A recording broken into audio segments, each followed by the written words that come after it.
Kembali lagi di Cerita Cinta Channel. Jangan lupa like, comment, and subscribe ya. Terima kasih. Maafkan aku sayang. Aku tahu kesalahanku ini tidak akan mudah dimaafkan. Maafkan aku. Seumur hidupku, aku akan selalu meminta maaf padamu, ucap Dev dengan suara bergetar. Dev benar-benar merasa menyesal dengan apa yang terjadi pada Vicky. Dia tidak bisa membayangkan bagaimana Vicky yang sedang mengandung tanpa dirinya di sisinya.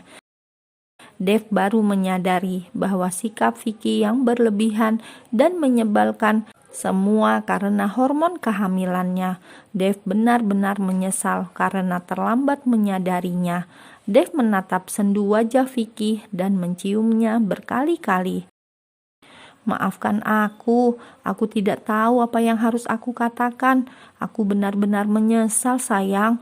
Aku akan menebusnya dengan mencintaimu dan menjagamu seumur hidupku. Lirih Dev yang memeluk Vicky semakin erat.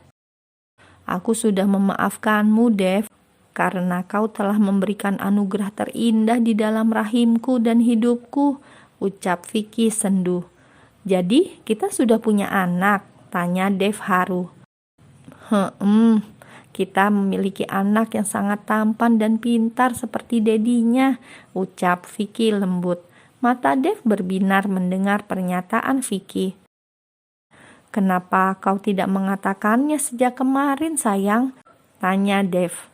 Aku hanya ingin mengatakannya di waktu yang tepat, ucap Vicky lirih. Terima kasih sayang, kau sudah menjaga anak kita dengan baik, ucap Dev. Aku ingin menemuinya, lanjut Dev antusias. Mereka masih mengikuti summer camp Dev, jadi kau harus sabar menunggu untuk bertemu anak-anak, jelas Vicky. Wait, apa maksudmu dengan mereka dan anak-anak? Tanya Dev bingung. Mereka kembar Dev, kita punya 2 anak laki-laki kembar, jawab Vicky. What? Kau melahirkan 2 bayi sekaligus?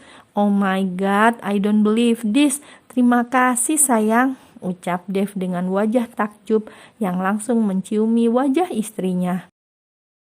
Dev, please, wajahku sangat basah sekarang, ucap Vicky geli. Haha, I love you honey, I love you so much, ucap Dev yang langsung mencium bibir sang istri dan menggendongnya ke kamar. Hari ini Dev mendapatkan jackpot dalam hidupnya. Bahagianya melebihi ketika dia mendapatkan kontrak kerja sama bernilai miliaran dolar. Sepanjang malam mereka bercerita tentang si kembar di atas tempat ranjang. Siapa nama anak-anak kita sayang? Tanya Dev penasaran. Karena aku sangat mencintaimu, jadi si kakakku beri nama tengahmu, Leonardo, dan dia dipanggil Leon. Sedang si adik aku beri nama Alexander, karena aku sangat menyayangi Sandra. Bagaimana? Bagus bukan? Ucap Vicky bahagia. Terima kasih sayang, sekali lagi terima kasih. Kau memberiku kado terindah dalam hidupku, ucap Dev lembut. Mommy akan benar-benar terkejut dengan hadiah ulang tahunmu kali ini, Dev, senyum Vicky. Kita akan benar-benar akan memberikannya kado terindah, ucap Dev dengan sumringah. Keesokan harinya, Dev dan Vicky akhirnya tiba di Belanda dengan menggunakan jet pribadi Dev. Vicky langsung membawa Dev ke rumahnya dan memperkenalkannya kepada nenek, Paman Louis dan Bibi Amber, begitu juga pada Fonny dan suaminya. Dev mengucapkan terima kasih pada keluarga Paman Louis karena sudah menjaga istri dan anak-anaknya dengan baik, dan Dev menyuntikkan dana yang besar pada perusahaan Paman Louis dan perusahaan suami Fonny sebagai rasa terima kasihnya. Kakak, ya Tuhan, pantas saja kau tidak pernah tertarik dengan pria lain dan selalu menolak yang mendekatimu. Ternyata Dedi si kembar sangat-sangat tampan dan hot, dan kau sangat beruntung, Kak, oceh Fonny. Haha, benarkah? Padahal dia yang mengejar-ngejar aku, ucap Vicky pede. Menyebalkan. Ya, kalian memang pasangan yang serasi. Kalian cantik dan tampan. Puas, cibir Fonny.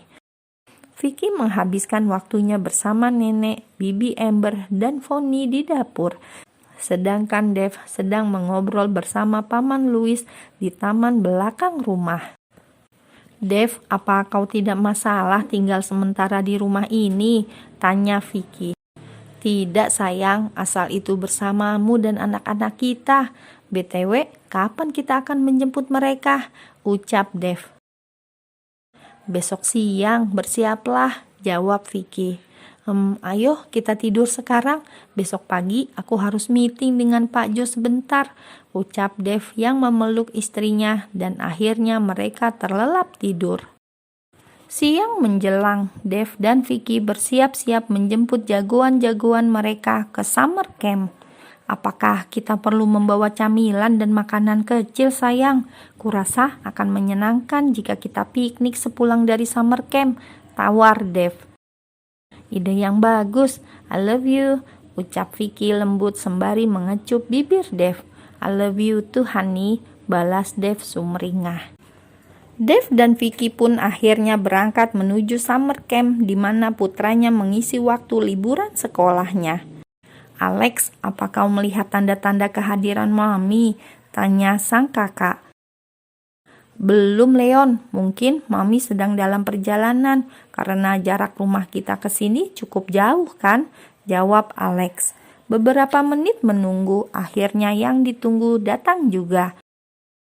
Vicky segera keluar mobil dan menjemput para jagoannya. Hello kids, apakah menunggu lama? Oh, Mami kangen sekali pada kalian. Vicky langsung memeluk kedua putra kecilnya yang semakin bongsor saja. We miss you too, Mom. Mami datang bersama siapa? Tanya Leon yang melihat seorang laki-laki keluar dari mobil yang ditumpangi sang Mami. Itu oleh-oleh kalian, bukankah kalian meminta seorang dedi yang kaya raya? Jawab Vicky ngasal. Mam, itu tidak lucu, ucap Alex. Mami serius sayang, itu dedi kalian, ucap Vicky lembut. Mami menemukannya di Paris dan Mami membawanya pulang untuk kalian, lanjut Vicky dengan bercanda. Mom, it's not funny, tegas Leon. Oke, baiklah, kali ini Mami serius. Dia adalah dedi kandung kalian. Tuhan mempertemukan kami kembali di Paris. Mungkin Tuhan mendengar doa anak-anak Mami yang tampan dan baik ini. Lihatlah wajahnya, mirip kalian bukan? Ayo, peluklah dedi kalian. Dia sangat merindukan kalian. Terang Vicky lembut. Lalu Alex dan Leon berlari kencang menuju Dave dan memeluknya erat. Benarkah kau dedi kami? Tanya Alex. Yes, son. Maaf, dedi terlalu lama meninggalkan kalian. I'm so sorry, jawab Dave lirih yang masih memeluk para jagoannya. Jangan tinggalkan kami lagi, Dad. Berjanjilah. Jangan tinggalkan Mami. Jangan membuatnya pergi darimu lagi, ucap Leon dengan menatap mata sang dedi. Dedi berjanji sayang, Dedi akan selalu bersama kalian dan Mami, ucap Dave dengan mata yang mulai berkaca-kaca. Benar-benar pertemuan yang dramatis bukan? Dave bersyukur Tuhan masih memberinya kesempatan untuk bertemu istri dan anaknya. Dalam perjalanan pulang, mereka mampir di sebuah taman yang luas. Mereka berpiknik dan bermain di sana. Dave dan kedua putranya tampak sedang bermain bola, sedangkan Vicky asik memotret kegiatan suami dan anak-anaknya yang sedang bermain bola. Akhirnya, Dave dan Vicky kembali menjadi keluarga utuh dan sempurna dengan kehadiran si kembar. Setelah bermain dan bersantai cukup lama di taman, akhirnya mereka berempat melanjutkan perjalanan pulang ke rumah. Di dalam mobil, Dad, apakah kita akan pindah mengikuti Daddy? Tanya Alex. Tentu saja, Boy. Kalian tega membiarkan Daddy sendirian, ucap Dev memelas. Itu berarti kami akan kehilangan teman-teman kami, tanya Alex lagi. No San, kalian akan mendapatkan teman-teman baru di sana. Dan jika kalian rindu teman dan nenek, kalian bisa berlibur ke sini dengan pesawat Daddy. Jelas Dev. Wow, Daddy punya pesawat? Tanya Leon takjub. Iya sayang, kalian bisa kemanapun yang kalian mau, jawab Dev. Really? Oh Mam, kau benar-benar hebat, timpal Alex. Apa maksudmu sayang? Dedimu yang hebat, bukan Mami, tanya Vicky bingung. Mami hebat sudah membuat Dedi menjadi Dedi kami. Mami mendapatkan jackpot, ucap Alex polos. Dev hanya tertawa mendengar hal polos yang dikatakan jagoannya. Oh my god, Dedimu yang mendapatkan jackpot karena menikahi Mami, cibir Vicky. Di dalam mobil sangat riuh sekali dengan ocehan dan pertanyaan si kembar. Sampai tak terasa mereka tiba di rumah dan langsung beristirahat di kamar masing-masing karena kelelahan.